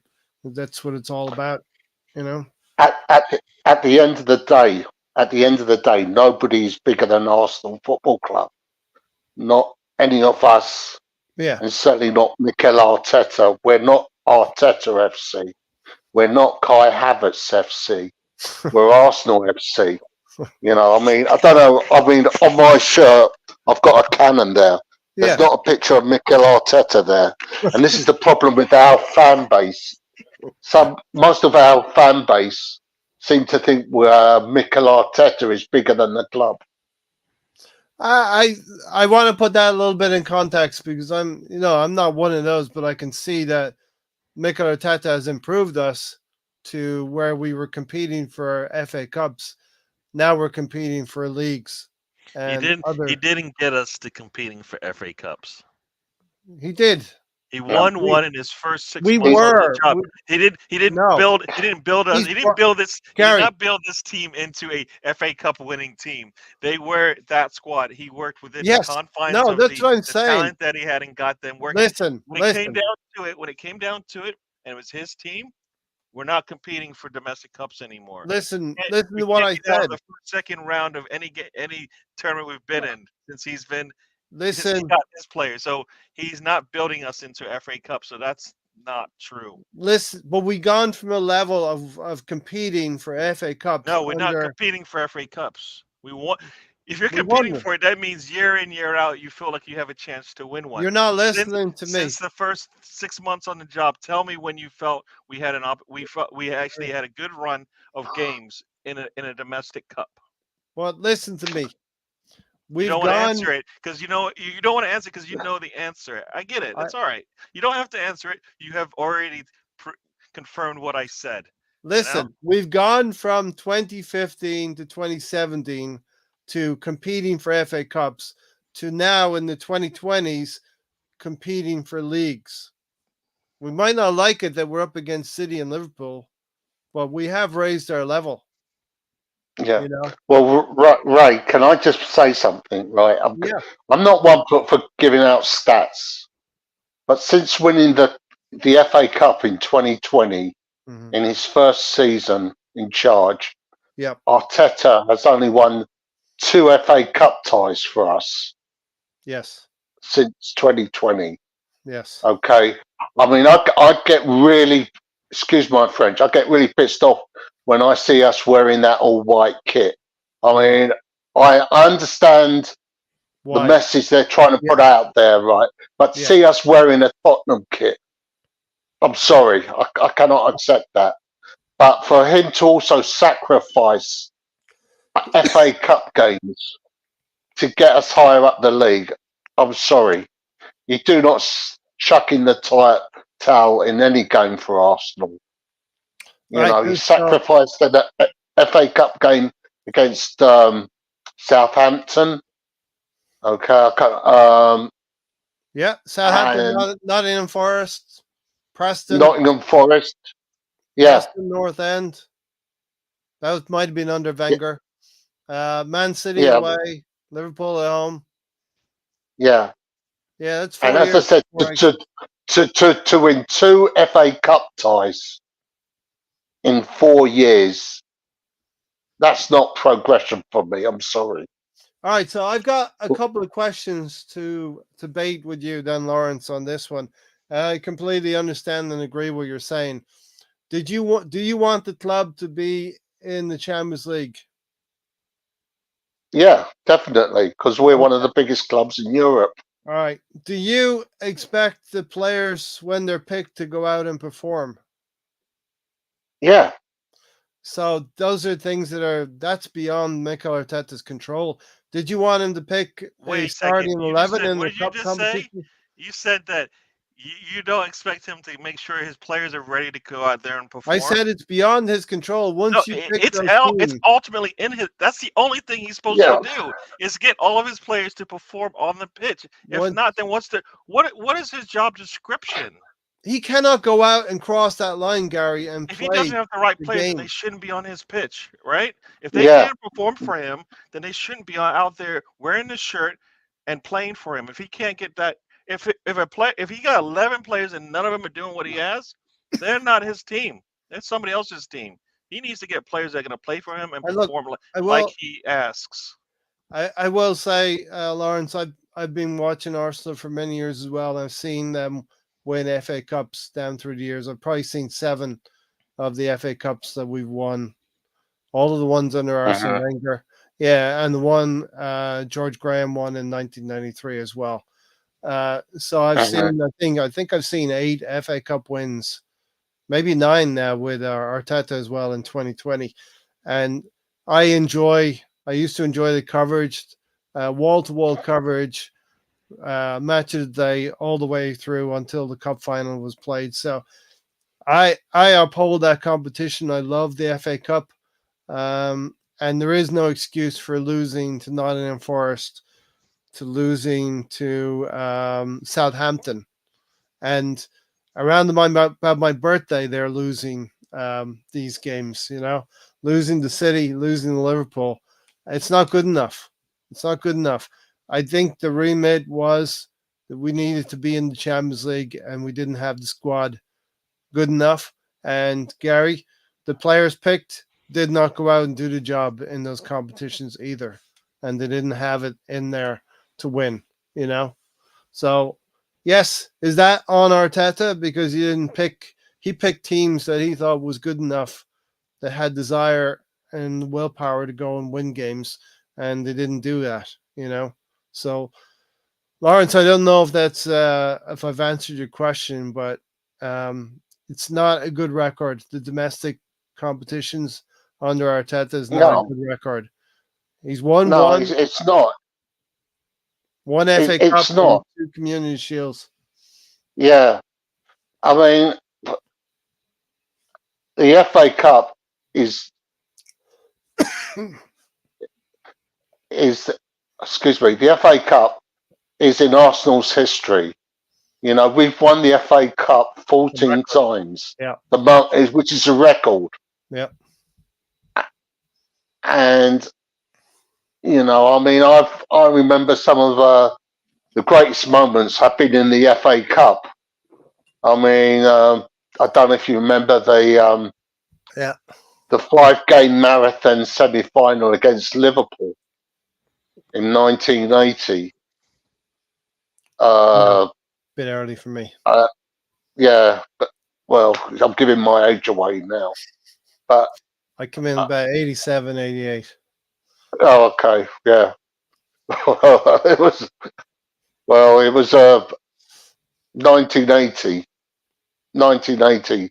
FA Cup semi-final marathon with Liverpool.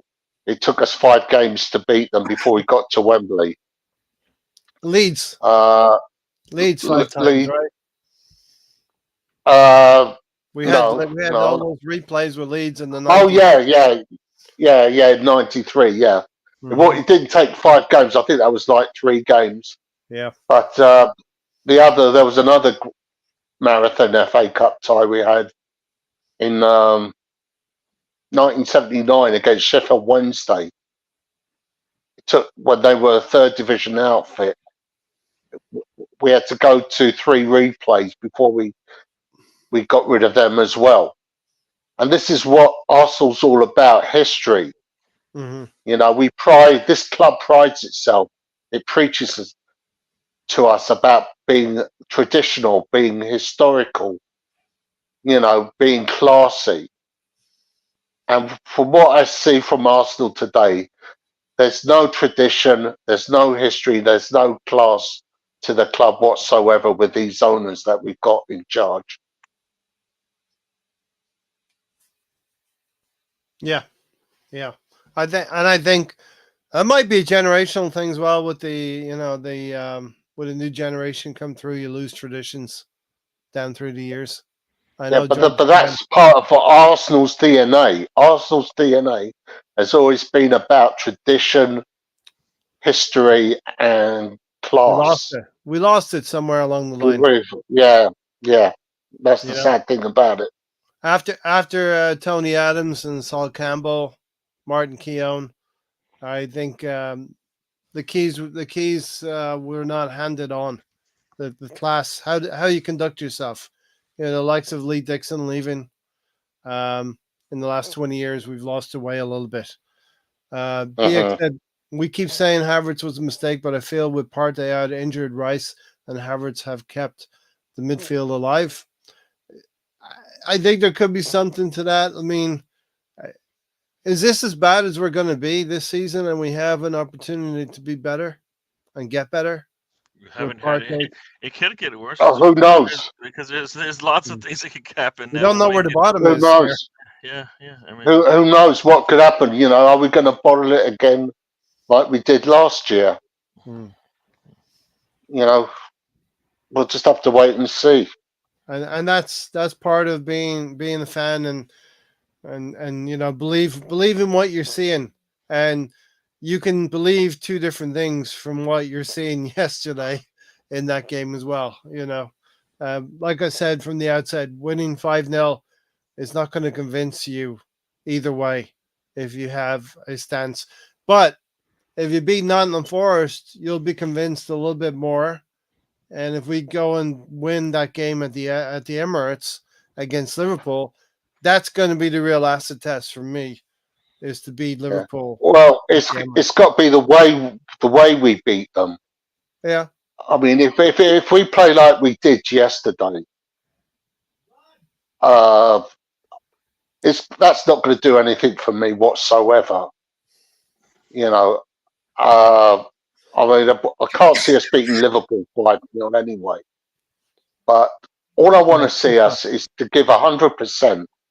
You know, not play the game as if it's a preseason friendly. right. I want to see us battle from minute 1 to minute 90. You know, and if we come out with 3 points, I'll hold my hand up and say, yeah, we deserve that. What a great team! What a great team performance! Hmm. But if we show up like we did yesterday, that's not going to convince me of anything. Yeah, yeah. Look, I think we'll leave it at this point. We have a few more minutes. We'll just finish a few things up. Gary, any other points you wanted to bring up about yesterday? Emil Smith Rowe coming in. Um, Martinelli coming on for Trossard. Um, I did think Sinchenko was coming off when Kivior was coming on, so it's probably good to see Kivior get some minutes in the left center back position. Maybe a slight injury concern with Gabriel and Declan Rice. I yeah, think, that's the other part to this when we don't rotate and we don't see some of the other players. We risk the fact that we're gonna wear down our starters, and hopefully that's the fact that happens after they've been off for almost 2 weeks is disappointing, right? yeah, Right. It might be just because they took some time off and it's going to take them time to get acclimated back to playing football on a regular basis. But that's not a good sign. That's not something we can afford, right? If Gabriel and Rice aren't, close to 100% when we play next week, that's not a good sign, right? Because if they're not, and either they don't have a good practice or whatever, going into the Liverpool match, we're going to be even further behind the 8 ball in terms of where we want to be, right? So it's important. Hopefully, we gotta get lucky with that, and it's not a big deal, right?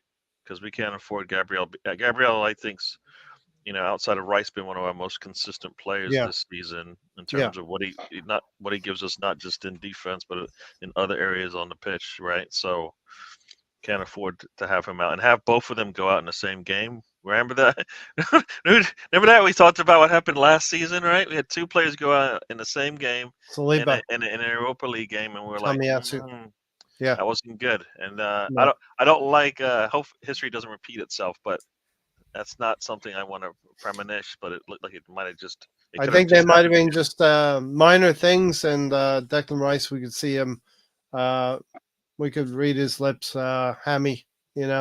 Jorginho. It's not a good sign, right? If that's Jorginho, a hammy, you can't. No, not a great sign. we have about 10 days, Gary, till the next game, and that's something that cannot be overlooked. That these players have 10 days now to prepare for Nottingham Forest, and we want to see a performance as good as yesterday's in terms of the scoreline. Definitely. Gunnar Russ said loads do. It's fanboyism, it's an illness. These staff are employees of the club. We all contribute to. You don't hear Liverpool fans saying they are net spend champs or City fans. Yeah. It's all about trophies, How many Premier League games has he won since 2020? Yeah, look, we're at a level though, Brandy, where the margins now are very, very narrow, and you need to win the important games. I do agree with him regarding the all-white kit, and yeah, we understand the premise of it, but it is very similar to that Tottenham kit as well, and we don't seem to play well in it, be that a superstition or not. Problem with modern-day Arsenal fans is that they think they're entitled. Well, we are the third best team in the land. We keep saying that, and we don't go out and perform like it. Historically, history. No, right now we're not doing it, so we can't do it. You know about the history all you want, but today is you got to back up your history, right? We got to back up our history. We're behind the Man United and behind the Liverpool in the land of England, and we should be looking actively to narrow the amount of league titles that we have between them. Tom wants the sausage. Of course he does. He always wants that sausage in Kedia. Any sort of win against Liverpool would be good. Let's not get carried away here. And Liverpool were happy to get their win against us in the cup, and that didn't look clean to them, but they took it. You know what I mean? Good night, all. Thoroughly enjoyed the discussion in the chat. Hope you come back, Gunnar Russ, as well, if you have been here before. Lawrence, hopefully you'll come back as well. Enjoyed having you. I know Stan would like to get involved in the discussion as well, moving forward. So we do Thursday nights and Sunday mornings for you, right? Sunday noon. Right. Yeah. Yeah, it's 1 o'clock now here. So.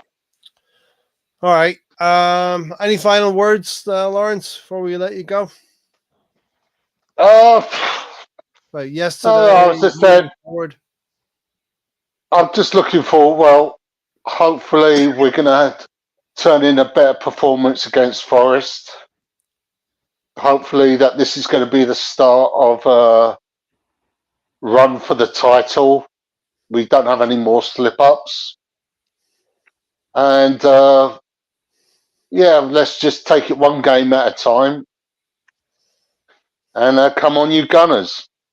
Yeah, definitely. Gary? Yep. No, I always say, can we get a little improvement from game to game? So we did that with our set piece in the last game. So now we needed to see a little bit more from our open play. I think our defense is solid there. We've seen some good play out of our goalkeeper. So yeah, now it's our attack. We need to see a little bit better improvement there, and then I'll be happy. That's I'm not asking for a lot. So no, we're not asking for a lot. It's going to be release the handbrake. As Arsene Wenger said, sometimes we played this season with the handbrake on. I need Mikel Arteta to release the handbrake and look make it look a little So, bit you- more so you like, are so you are blaming Arteta. yeah. He's the one who's instituted. He's the one who's instituted the control a little bit and pumped the brakes. You know, the balance needs to be right here between not conceding goals and actually scoring them. We saw a transition from the first half where we were in control and winning the game through set pieces to Raya transitioning the ball really quickly for Trossard to score, and Kedia providing an assist for Martinelli, and Jorginho providing the assist for Martinelli right at the end as well, to put that sheen on the game yesterday. We need to take that sheen to Nottingham Forest and leave an impression there, and then get Liverpool back to the Emirates, as we really need to. We owe Liverpool a beating. You know what I mean? We owe Liverpool a beating. It's not going to be easy. Gary, thanks for joining today, this afternoon. Lawrence, thanks for joining also. Thanks for having me once everybody. again, Ray. Thanks Nice for, meeting thanks you, for having me. Lawrence. Everybody, We'll see Likewise, you again. Gary. thanks for joining us. Yeah. We'll see you again, Yeah, Lawrence. take care, care. everybody.